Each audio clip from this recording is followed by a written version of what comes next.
Duel Review is brought to you by SpiderWolf.com. On today's Duel Review, it's Storm the Castle. I'm RJ. And I'm Nick. Let's get to it.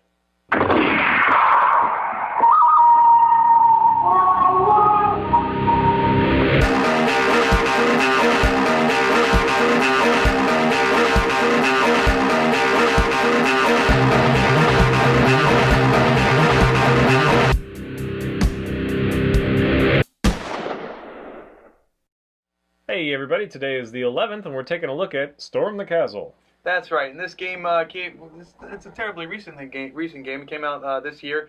It's 1 to 4 players. It was designed by Rich Nelson, and it was published by Giant Goblin Games. There you go, I got that all out. Right, it was a Kickstarter, yes. But they also released it at Gen Con, I believe, recently. Right, right. So there's a lot going on. It's essentially a reverse tower defense where it's reverse castle panic. Right. To be more specific. Right. Good call. And you're taking control of the hordes of evil peoples, and each of you has a horde. There's the Arcanist, which I am. Who are you? You're the Dark Elves. Then there's the Green Tide, and then the Undead Horde. We're the Dark Forces. Yeah, we're the Dark Forces. And basically what we're going to do is we're going to start creeping up towards the castle, breaking or climbing over castle walls, and the goal is to get into the center. And that's pretty much... Yeah, first one to have a soldier in the center wins. Now, it's one of those things that the box or in the literature say that it's a semi-cooperative. Not really. You never really cooperate. Yeah. But anyway, so just like Castle Panic, when the baddies show up, which this time is us, they show up out here, and then they march, towards the center, destroy the walls, and there are cards that can be pulled that let you put the walls back, and the first thing you do is, there's 2 of us, so we're going to take a couple of these dudes, and we're going to position them within the thing, and we probably want to make it difficult for each other. So actually, I'm going to put this in front of you. I'm going to put this one in front of you. Okay, and I'm going to pick this side. Here, so. Oh, you are? Okay. There you go. Oh, okay, then I'm going to do that. So then, now I'm going to have this side, he's going to have this side, and we put out soldiers. We've drawn our gold. So we each get 5 gold, right? And we're going to decide who's the boss. Yeah. They have this dynamic of the boss. The boss can't be attacked by the other player. Obviously, in a 2-player game, that's very important. So we're going to take a number of gold secretly and then reveal it. And, wow. Ooh, we both have 1 gold, so we're going to have to do it again, I guess. I don't know. Usually, if someone has been the boss in a tie, they'd stay the boss kind of thing. Well, yeah, the boss chooses who wins the tie. Anyway, so you go after the walls primarily, so you want to set up your guys. And so now, because let's just say that he won the boss, he's going to get the boss cards, which are just this short little deck. Right. And he's going to draw 2 and select 1. Which I will do now. Discard the other one. And these little tokens here are little skulls with candles on them. And if you look very closely, which no one found out until me, they have numbers in the wax. Right. They're very subtle, and it's not... The wax that drips down the skull design. is shaped like it's not terribly the best design, because it is very easy to overlook. Anyway, so I'm going to shake them up random.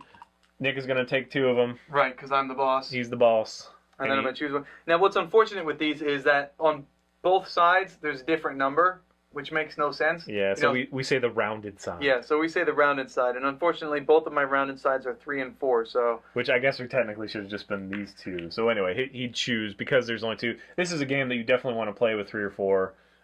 Just 2 players is not really compelling, because when somebody's the boss, you can't attack them, so there's really no point. I don't know, whatever. You can still try to get in the castle faster. And then we're going to draw a number, 1 card. Now these are the fantasy defenders deck. It's their actions. So we're going to draw 1 always, and then 1 for each of the sides that has complete wall here. The fantasy defenders are the ones in the gold trim. They are the ones protecting the castle. Yeah, they're the NPCs. Yeah, what's interesting is the fantasy defender card. This is the card that explains what the stats for each character is. This gets passed off between us, so I can use, if I have the card, I can use them to attack him, or I can move them out of my way, where he can do the same. Right, and this changes hands at the end of every card activation. Right. And so we're going to pick 5. Yeah, here's the fantasy defender cards, and I have 5. They're going to come down, and it'd be better to do this off of... Oh, you got some room over there? All right, good. Yes, I didn't have any room. And then the first thing that happens is we flip over the first one to figure out what happens first. Actually, technically, we're buying our units. Right, we have to buy units. So I'm going to buy my units. He's going to buy his. I'm going to put Rampart, which is 4 gold. Well, let me Pay do that. Put that right in the middle, and then I'm going to buy 2 dwarves. Put them here. That's another 4, so I only have 1 gold left. And yeah, that's it. Okay, I spent 8. Okay, so now we flip over the first card. And the first card says, choose one of the 3 paths on a battlefield, starting with the battlefield space closest to the castle. The Dark Forces unit of the first space takes attack 3. And then the unit in the second space takes attack 2, and the third space attacks 6, whatever. So because he has the Fantasy Defender card, this is his choice. He gets to decide where that attack goes. So I'm obviously going to attack one of his, but unfortunately he only has 1 unit out, so attack 3, nobody. Attack 2, nobody. Attack 1. So attack 1, what it means is you always roll the red die. Always, on attack. And then 1 is plus 1 of the white die. And you can have up to 4, and they only supply 3 dice, which are 3 white dice, which is unfortunate. But anyway, so here we go. I'm going to roll and see if you get a wound. And actually you do. I was lucky enough to roll a flaming skull, which counts as a hit, but also allows me to roll all the white dice again. So I've got 1, 2, and I think he's going to be dead here. 3. So there are 3 hits on you. He is dead. He is dead. So yeehaw. I'm going to tell you right now that these dice, they only have 2 sides. Every one of them only has 2 sides that actually have something on them. Right, the rest are blank. The other 4 are blank. And so that's really frustrating. And hopefully you'll get to see that. I got really lucky there. That never happens. So anyway, so that's the end. Okay, we're going to draw our hand of cards, and it's 3, right? It's 3, but on your turn you get to draw an extra card. Plus 1. And I guess you're going to go first because you were the boss. So I'm going to not draw that for now. And each of the cards has a magic cost, which, because I'm not a magic faction, I never have that, but he is, so he might. And then a gold cost, which is on green, which doesn't really make sense, but it's surrounded with gold, so whatever. So I'd have to pay 3 in order to use this card, and then you have to look at the text to see when it's playable. Some of it says play any times, some of it says play before a battle, and then there's also the RIP, which means remains in play. So you definitely need to look at your cards and see which ones are best. Right. Is there any you're going to play? We have 2 gold. I guess I'll, let's see.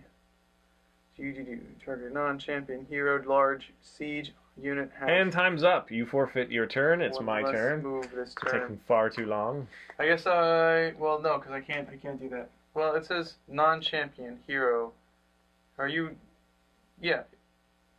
Yeah, I guess I'll. No, that doesn't. Well, this card doesn't help me. All right, so when you play, each character, each little icon that you have representing a character has 2 moves that they can make. One as an army move, so the entire army moves forward 1, if you want them to, and then an additional 1 for them. And those unless they're slow. Unless they're slow, in which case they only allow 1 movement. In which case he is slow, I believe. So every unit has 1 free unit. Right. So everyone moves forward 1. Now he can move forward another 1, but he cannot because he is slow. Now I have 5 turns, so let's put him back. So I have 5 additional moves, so I can move him. And if I had 4 other characters, I can move them each forward 1 as well. But since he's closest to here, he's going to attack, but he only has an attack of 1. Or you could spend 4 to go into one of these locations, or I could spend really 4. doesn't make sense. But... Yeah, it's what you're doing is you're spending 2 army moves, so 1 of your army characters can't move, and then 2 additional move points, so 2 people can't move an additional space to get to here, and then you have to fight the peasants to gain plus 2 draw, plus 2 gold, plus 2 magic, or plus 2 hand. So yeah, so what I'm going to do is I'm going to attack the wall, and I'm going to roll, and I rolled a nothing because these dice suck. Yeah, it happens all the time. If he had gotten 1, then he'd put a damage token on that wall, and each wall takes 3 damage token before it's obliterated. He could also have paid a gold to put a ladder up, and that would let him move past the wall. And again, it's the first one to the center. There is an undead faction that allows you to phase through walls. That's really the only ones that let you ignore walls. I think I have a card that lets me, a climbing glove or something like that lets me do it. Anyway, yeah, those are little icons. They feel kind of cheap sometimes because the whole point is you have to stop the wall and obliterate it before you get past it. But if you have enough gold magic, you could possibly win in a couple of turns. Anyway, so now it's done with his turn. Right. So before I go any further, because I'm done, I have 4 cards. I'm only allowed 3 cards in my hand, so I have to discard one. I have to discard this one, and that's one of the biggest problems that I have with this game is the limits.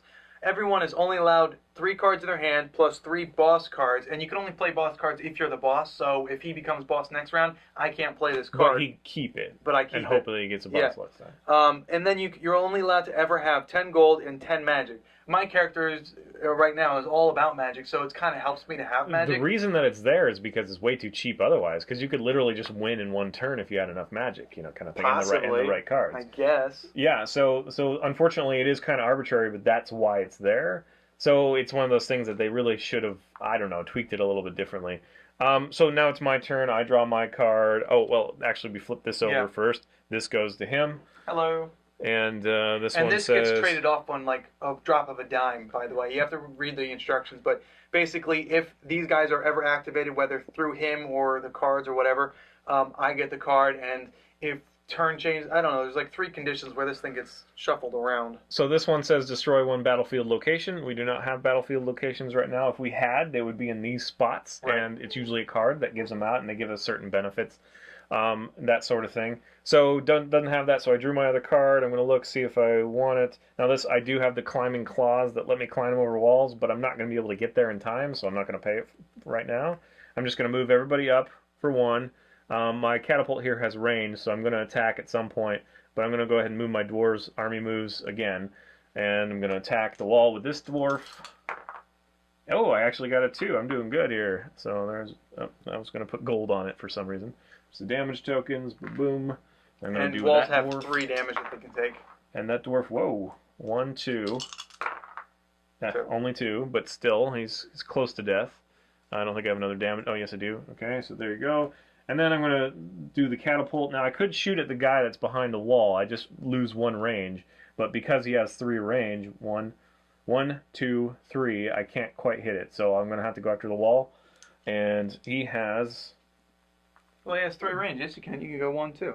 It goes by these, not this. Oh, does it? 1, 2. Well, yeah, but this one becomes 3. Minus 1. Oh, okay. So I'm going to go after him, and I actually get an attack 2, which is not a whole lot for a huge catapult. And nothing. There's nothing. And that happens a heck of a lot. Yeah, you get really annoyed. Thing. So that's pretty much all I can do. I'm not going to spend my cards right now. And so after my turn, we're going to flip card. This gets passed back to me, kind of thing. Should put all my... Oh, no, not that one. Where's it? Oh, here. Sorry. And this card says return a wall that has been destroyed to castle side. No wall has been destroyed yet. So far. So you can see it just now it's his turn, and he's going to draw a card, and so we have so forth. This up here, which you can't see because it's off camera, but I don't want to lift up the. Yeah, just show the little sword. Yeah, there's a little sword that, and a marker over here that indicates the rounds. When you get to 8 rounds, you're if you haven't won, the game is over. Yeah, everyone loses. That's the only way that it's semi-cooperative, because if you're retarded enough not to get in the castle before the end, you have to kind of help each other. Right. Otherwise, whatever. But there's a lot of, there are big heroes that come up, and so you like put them to protect and there's more than, I think there's at least 4, so you could potentially do on every side, and then it's going to make it really difficult to get through and yada yada. So that's kind of it. If you played Castle Panic, like I say, it's really just Castle Panic in reverse. Instead of defending the castle, you're trying to tear down the walls. And I think I actually like that better. I like attacking the walls rather than defending the walls. Right. The problem I have with this game is we haven't even gotten to half of the little things. Yeah. And they're not really engaging. It's not one of those games that's like, oh, it's so complex, you just have to play it a couple times to get into it and whatever. It's like, well, this game it's too simple. Let's add something else, and let's just, I don't know, let's make them, we can flip them over, and now the units are dazed. It's like, well, what does that mean? Well, let's have a rule book that doesn't say until you hunt and find it under a different title. That's kind of our problem, and I really hate to be nasty about it, but this rule book sucks. Is awful.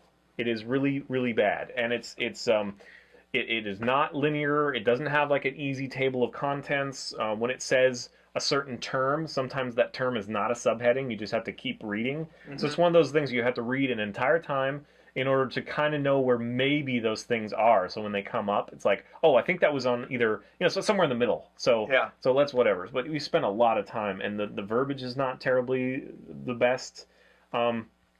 So this does not help the situation. They really need. We all need to, like, game developers need to do play testing of rule books. You know, we need to have use testing of rule books. Right, Because agreed. there are too many rule books that just miss the mark. I think that most everything's in here. I think we still had one question we've never been able to find. I'm not sure what that was.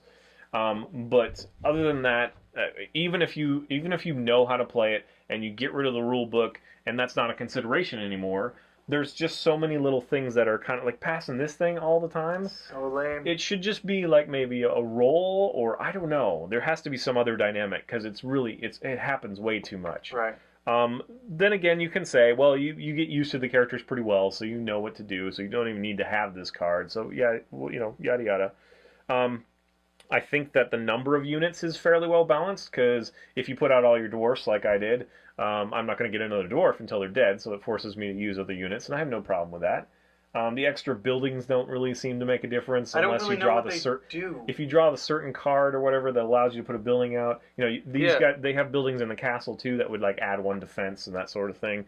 Yeah. But it all gets a little too. Oh yeah, the ones cluttered. in here, the ones that go in the castle, I don't know what they do.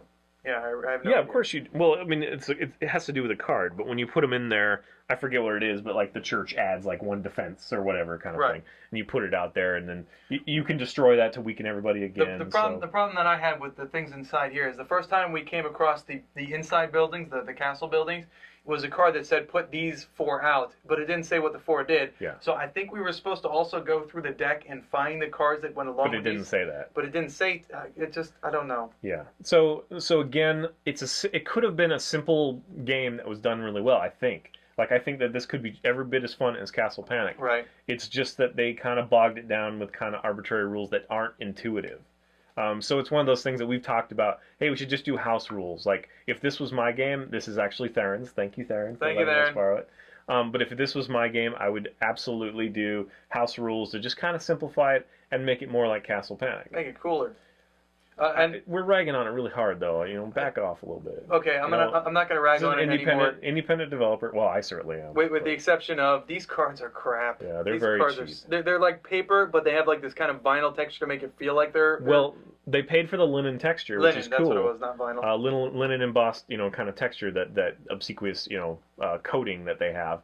But the card stock, I said it's like fruit leather because it feels like if you hold it long enough, it'll just start going. Brrr. Yeah. It's just so weird. It's so, yeah. And they've all got these like burrs on them, so they kind of stick together at times. It's horrible. And I came across one card that has a big old crease in it.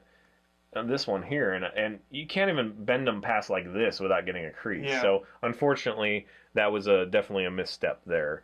The tokens are fine. The tokens are nice, although we did complain about the wax being really hard to see. It's just not well designed. Yeah, and they're on both sides. But it was cool. It's just it should be blown up or something, and yeah, it should be the same number or something. I don't know. Whatever. Doesn't make any sense.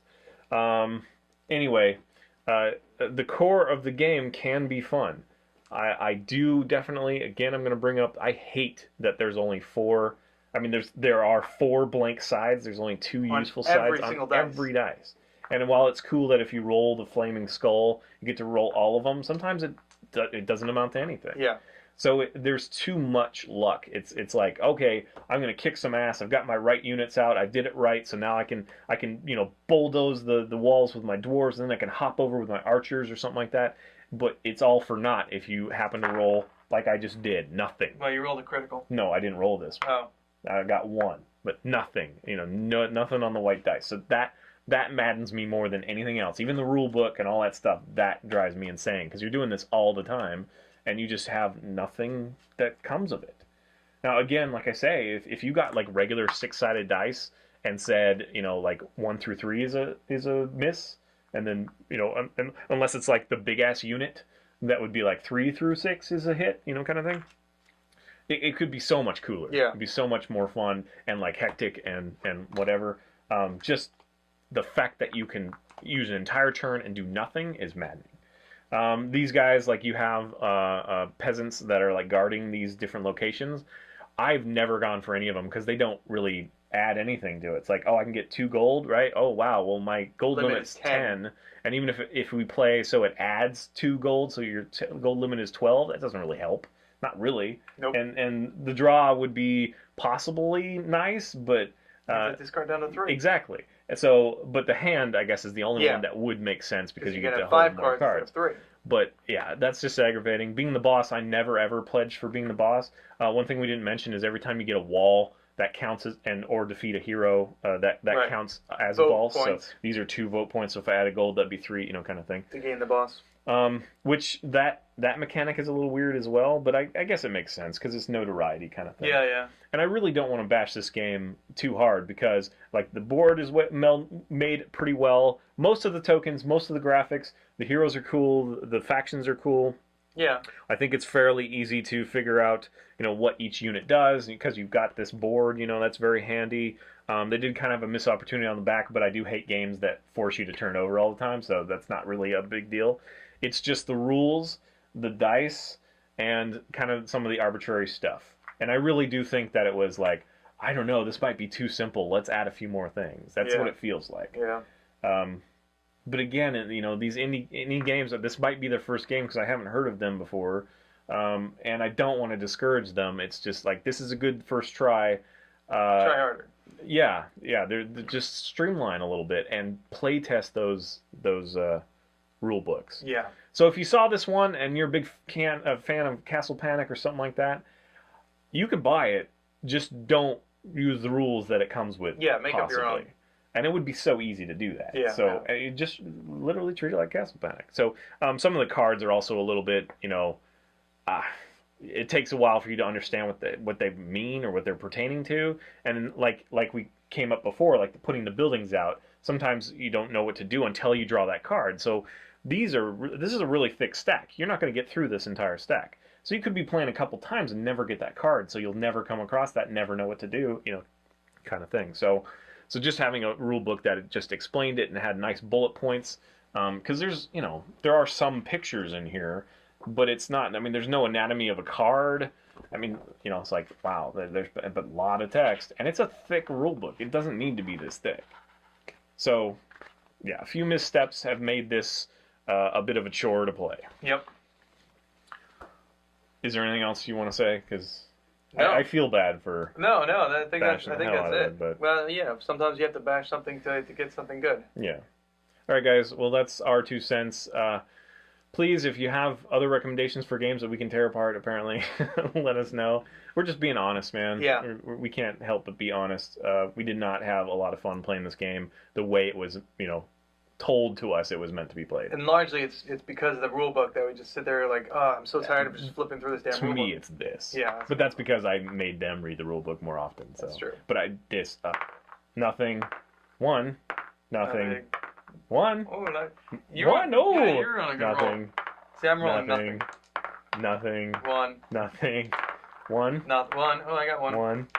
Nothing. Nothing. So, yeah. Anyway.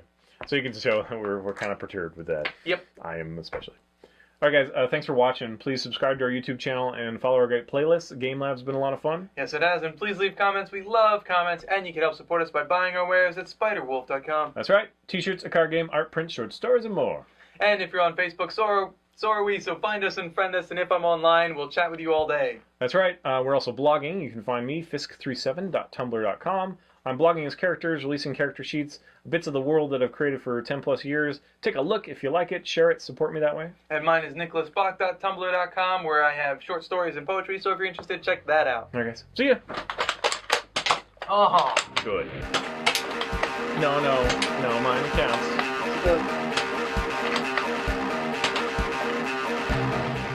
Next time on Do a Review, Cowboy Bebop, the movie. Do the thing with the whatnot and stuff. It's hot, Nick. Oh, excuse me. No. Okay. Hey everybody, today is the 11th and we probably should get the game ready to go. Oh yes, we probably should. Totally forgot. What the fuck is it? I don't know. That's what's underneath your comics. Oh, all of them, a huge pile of comics. Have fun storming the castle. right? Miracle Max. That's not how he sounds at all, but yes, Like I could sound like Billy Crystal. I will not go into that good night. Quietly, or whatever. I forgot the name or the way to say that.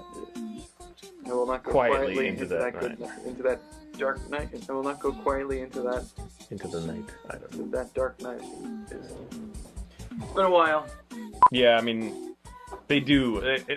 They feel like leather, like fruit leather, because they're kind of sticky. And Theron was joking about how he had to like pry them all apart because apparently they were, you know, stacked together. And I suspect, I think Nick does too, that they were stamped together. Yes. And that kind of crushed the, you know, the coating. And so he literally said he had to pry them off, some of them. So that's unfortunate. And, you know, a lot of indie developers, they kind of have to suffer that because, you know, when you're new at this, it's kind of like, where do I go? I don't know. You just find some place in China and give it a shot.